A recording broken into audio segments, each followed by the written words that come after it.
negotiations, and on the promise of anonymity, she agreed to speak to us. The traffickers have sophisticated methods of operating. Using mostly female recruiters, they entrap the girls and send them to women abroad known as madams, who then enslave them as prostitutes. Sometimes we scout for them.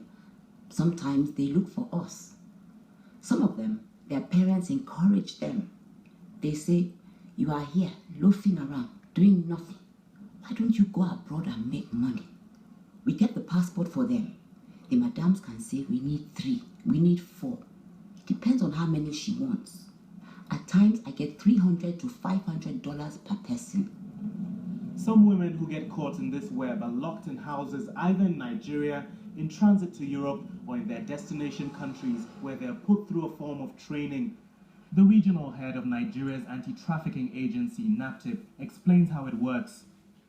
The madams teach these girls how the kind of words you have to use to approach your clients, all right, the mode of dressing. And some of the victims also made us to know that they could be kept indoors for like 2 weeks on arrival. They are well fed, okay, and they are taught some sexual skills. There's a strong belief in witchcraft here, so the traffickers exploit this to keep their victims trapped.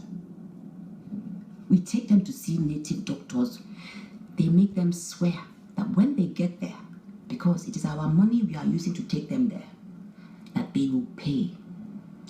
The native doctor will instill fear into them and tell them if they do not pay, they will die. She claims she's been trafficking for 5 years. We pushed her on why she did it, and if she would do that to her own children. She became upset and told us that she had stopped.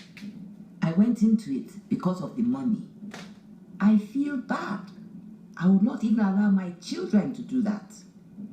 Later, our contacts insisted that she does still traffic girls. Those that make it to the other side are imprisoned in a life of prostitution and slavery.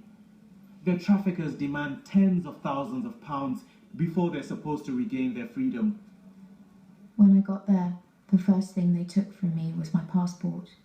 They took my documents from me and said if I don't do what they asked me to do, they would kill me. I said, "Okay, what do you people want?" They said, "There is nothing like a supermarket or boutique, that I'm here to work for them as a prostitute." Another woman was trafficked to Italy, where she spent 5 years in prostitution. She suffered beatings and rape before she was deported back to Nigeria. My madam did not tell me how much I'm going to pay her. Each time I go to work, she would tell me to pull off all of my clothes and search all over my body. I was able to pay her £19,000. Even when I'd given her that money, she told me to bring more money. I said, "How much do you want me to bring?" She said, "Until I'm satisfied."